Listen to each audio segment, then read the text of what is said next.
আগতে কৈ দিওঁ যে মই এই ভিডিঅ'টো কণ্টেণ্ট হিচাপে ব্যৱহাৰ কৰা নাই।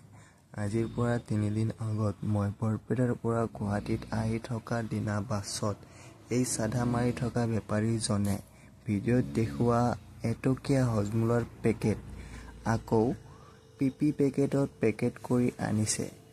পেকেটটো 10 টকা ল'লে। খুলি চাওঁ যে পেকেটত অকল 5টাহে পেকেট আছে।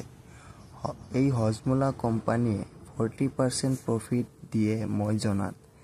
বাছৰ ভিতৰত বহি থকা জাগাত আনি দিয়া হিচাপে সেইমতে 10 টকাত 8টা বা 7টা দিয়ক।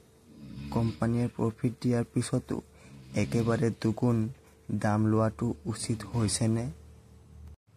আকৌ কিছু সংখ্যক মানুহে ভাবিব পাৰে যে এটা কণ্টেণ্টৰ কাৰণে এই সৰু ব্যৱসায় কৰা দুখীয়া মানুহজনক টাৰ্গেট কৰিছে। অথচ চৰকাৰে যে সকলো বস্তুৰ দাম দুগুণ কৰিছে সেইবোৰত মাত মাতিব পৰা নাই।